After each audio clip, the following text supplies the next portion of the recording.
Hello dear students, how are you all. Dear students, जैसे कि आप सभी को पता है कि आप लोगों के सितंबर एग्जाम्स होने वाले हैं, तो क्लास 12th फिजिक्स सेशन में सभी का स्वागत है। तो बच्चों, यहाँ पे हम सबसे पहले इलेक्ट्रोस्टैटिक यानी कि कूलम्स लॉ चैप्टर के बारे में डिस्कस करेंगे। इसमें इलेक्ट्रोस्टैटिक का मतलब क्या होता है कि आप इस ब्रांच में किसी भी चार्ज को जो कि रेस्ट पे रहता है उसको स्टडी करते हो, तो उसके ऊपर कौन कौन सी फोर्सेस लग रही हैं, उसका इलेक्ट्रिक फील्ड क्या होगा, ये सारे हम डिस्कशन इसी चैप्टर में करते हैं। यानी कि study of, it is a branch of physics which deals with the study of charges at rest.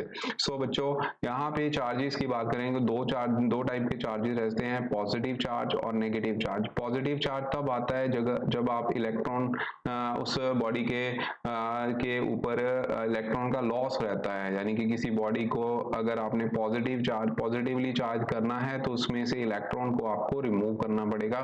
तो इलेक्ट्रॉन रिमूव होते हैं तो बच्चों उस बॉडी का मास भी डिक्रीज करता है, ये याद रखना है। अगर नेगेटिव चार्ज आएगा तो इलेक्ट्रॉन की एडिशन होगी, इसका मतलब वहां पे मास जो है वो इंक्रीज करता है। ओके, ये इंपॉर्टेंट क्वेश्चन है, मैंने पहले ही बता दिया। उसके बाद बच्चों, चार्जेस के डिफरेंट टाइप्स होते हैं, रबिंग, कंडक्शन, इंडक्शन, ये सारे मतलब टॉपिक्स हैं। इसके बारे में हम ज़्यादा डिस्कस नहीं करेंगे क्योंकि शॉर्ट में वीडियो हमने बनानी है। तो इलेक्ट्रिक चार्ज बेसिकली एक एडिशनल प्रॉपर्टी है ऑफ इलेक्ट्रॉन एंड प्रोटॉन, जो कि को क्या करती है, give rise to the electric force between them and this is known as electric charge. और किसी भी अगर हम प्रॉपर्टी की बात करें, चार्ज की बात करें, इलेक्ट्रॉन प्रोटॉन दो टाइप के यहाँ पे जो सब एटॉमिक पार्टिकल्स होते हैं, तो उसमें इलेक्ट्रॉन के ऊपर नेगेटिव चार्ज रहता है, जिसकी वैल्यू आप लोगों को याद रखनी है बच्चों, 1.6 × 10⁻⁻19, और प्रोटॉन के ऊपर इक्वल चार्ज रहेगा but with positive sign. Okay, and बच्चों, ये फ्रिक्शनल इलेक्ट्रिसिटी का जो ओरिजिन है इसके बारे में आप लोगों को करने की कोई जरूरत नहीं है। इंडक्शन आपको पता होगा, इंडक्शन में क्या है, हम टच नहीं करते किसी बॉडी को। किसी बॉडी के ऊपर अगर आपने कोई चार्ज लेके आना है, फॉर एग्जांपल ये बॉडी है, इसके ऊपर आपने नेगेटिव चार्ज लेके आना है, तो आप क्या करोगे, किसी एक पॉजिटिवली चार्ज रॉड को एक न्यूट्रल बॉडी के तरफ ले जाओगे।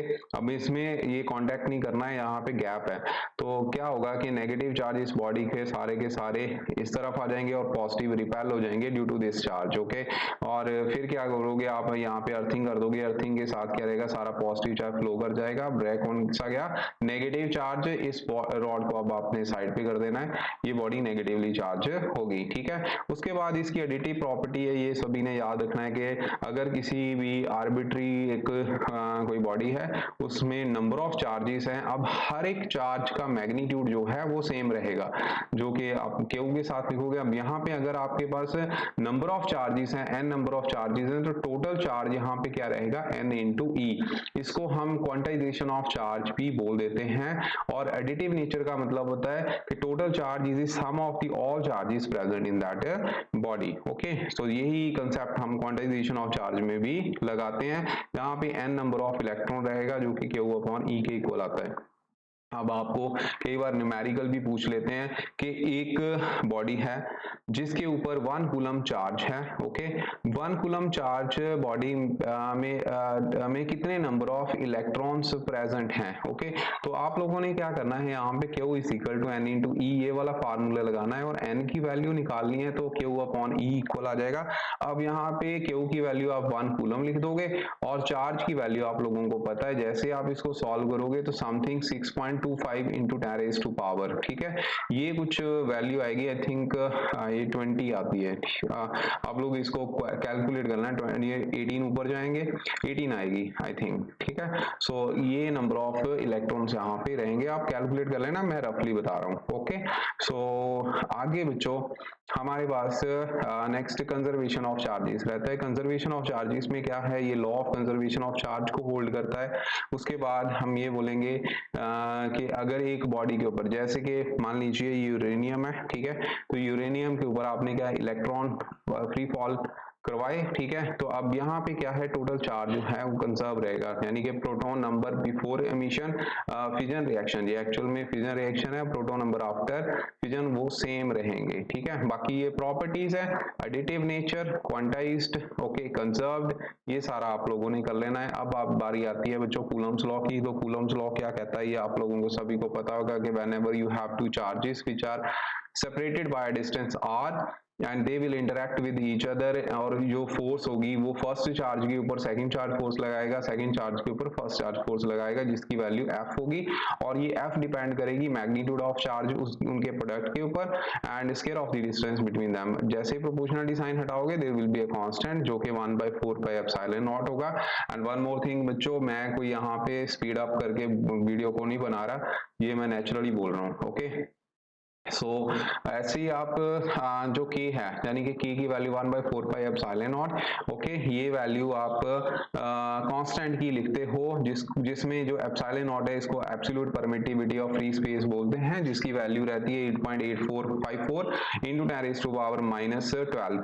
ये यूनिट जरूर याद रखना, ठीक है, ये यूनिट आप लोगों को पूछे जा सकते हैं। एक और यूनिट होते हैं फैराड पर मीटर, इसके बारे में भी आप लोगों को पता होना चाहिए। वैक्यूम में ये 1/4 पाई एप्सिलॉन नॉट की वैल्यू 9 into 10⁻9 रहती है, याद रखना, ओके। ये साथ में न्यूमेरिकल है, ये आई थिंक आप लोग कर ही लोगे।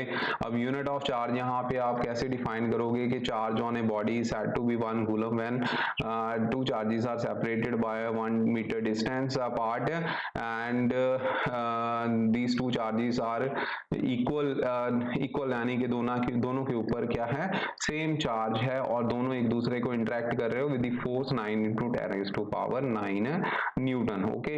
और बच्चों स्टैट कूलम 1 कूलम जो है 3 into 10⁻9 स्टैट कूलम के इक्वल रहता है।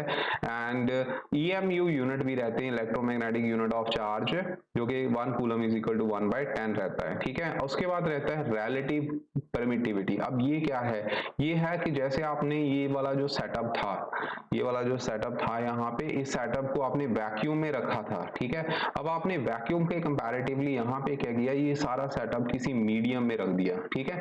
तो मीडियम में रखने के कारण क्या हुआ, जो यहाँ पे ये वाला फार्मूला था 1/4 पाई एप्सिलॉन नॉट, ओके, उस एप्सिलॉन नॉट की जगह ये जो एप्सिलॉन नॉट की जगह एप्सिलॉन बच्चों आ जाता है, क्योंकि ये क्या रहते हैं किसी मीडियम में, ओके, किसी मीडियम में इसकी वैल्यू जो है वो ये रहेगी, मतलब फोर्स जो है इन सर्टेन मीडियम वो ये रहती है, ठीक है। अब आप क्या करते हो, आप दोनों को डिवाइड कर दोगे, ठीक है, आगे जाके मैं दिखाता हूँ आप लोगों को। ये देखिए मीडियम में ये फोर्स रहेगी, दोनों को आपने डिवाइड किया, डिवाइड करने के बाद आपको क्या मिला, एप्सिलॉन अपॉन एप्सिलॉन नॉट, ठीक है। अब एप्सिलॉन अपॉन एप्सिलॉन नॉट जो है ये जो रिलेटिव हो गया, रिलेटिव किसके, जो यहाँ पे एप्सिलॉन नॉट के रिलेटिवली एप्सिलॉन की वैल्यू कितनी ज्यादा है या कितनी कम है, उसको हम क्या बोल देते हैं, relative permittivity, okay. Relative permittivity को डाइलेक्ट्रिक कांस्टेंट भी बोलते हैं, ये याद रखना। इसका मतलब ये हुआ कि रिलेटिव परमिटिविटी के दो फार्मूले बन गए, एक तो एप्सिलॉन अपॉन एप्सिलॉन और दूसरा आ गया F vacuum upon medium, okay, vacuum upon medium, okay. तो ये बच्चों मीडियम में ये k टाइम्स जो है नीचे आ जाता है, क्यों, क्योंकि अब देखिए यहाँ पे जो मीडियम का फार्मूला है उसमें ये एप्सिलॉन की वैल्यू आ रही है, ठीक है। अब अगर ये एप्सिलॉन की वैल्यू आ रही है तो बच्चों हमने क्या निकाला कि epsilon r is equal to epsilon upon epsilon naught, that means epsilon की वैल्यू आ गई epsilon r into epsilon naught, वो आपने यहाँ पे लगा दी। अब एप्सिलॉन r क्या है, वो k है। इट मींस जो फोर्स है, ठीक है, फोर्स है किसी मीडियम में, वो वैक्यूम के कंपैरेटिवली k टाइम्स रिड्यूस हो जाती है। इसीलिए जो आयनिक बॉन्डिंग रहती है, मॉलिक्यूल जो आयनिक फॉर्मेशन में रहते हैं, तो उसमें क्या होता है, हाँ, जैसे आप मान लो आपके पास NaCl कंपाउंड है, तो ये भी दो चार्ज हैं, positive negative charge, they will interact with, और इनमें से जो इनमें बॉन्डिंग है वो आयनिक बॉन्डिंग होती है। अब आपने क्या किया, इसको आपने पानी में डाल दिया, पानी का डाइलेक्ट्रिक कांस्टेंट रहता है बच्चों 81, तो 81 टाइम्स ये फोर्स रिड्यूस कर जाती है, जिसकी वजह से ये आयंस मतलब NaCl जो है वो अपने आयंस में टूट जाता है, ओके। तो आगे है बच्चों वेक्टर फॉर्म। वेक्टर फॉर्म में क्या रहेगा, यहाँ पे एक चीज ध्यान देने वाली है, मैं यहाँ पे बना देता हूँ Q1 चार्ज और दूसरा है Q2 चार्ज। अब क्या रहेगा, जो फर्स्ट चार्ज है, सेकंड चार्ज मान लो, सेकंड चार्ज के ऊपर फर्स्ट चार्ज फोर्स लगा रहा है जिसको हम लिखेंगे F21, ओके, और फर्स्ट चार्ज के ऊपर जो सेकंड चार्ज है फोर्स लगा रहा है वो होगी F21, ओके। अब यहाँ पे बच्चों डायरेक्शन होने की वजह से आपने यहाँ साथ में यूनिट वेक्टर भी लगाने हैं। यूनिट वेक्टर कैसे लगते हैं, यूनिट वेक्टर आपको पता होगा, unit vector is vector itself divide by its magnitude, ठीक है, ये फार्मूला रहता है। अब इसकी डायरेक्शन में जो यूनिट वेक्टर आएगा वो कैसे लिखोगे आप, R कैप 1 2, यानी कि फर्स्ट चार्ज से सेकंड चार्ज की तरफ, और इस side R vector unit vector second charge से फर्स्ट चार्ज की तरफ, तभी ये ऐसे लिखे हुए।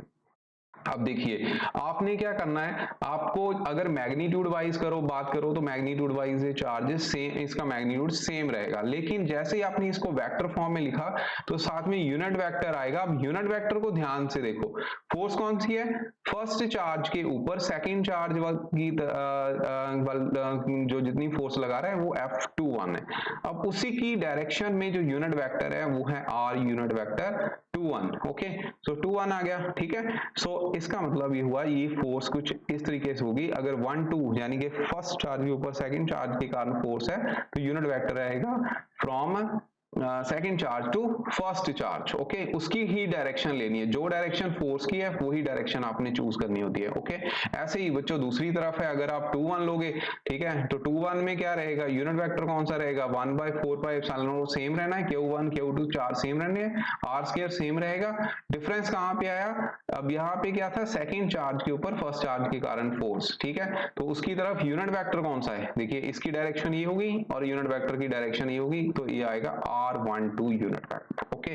सो ये बच्चों चैप्टर है, बहुत इंपॉर्टेंट है, आप लोगों को अब वेक्टर फॉर्म याद रखना, ये दोनों फोर्सेस सेंटर फोर्सेस होती हैं, and secondly they obey the Newton's third law of motion, okay.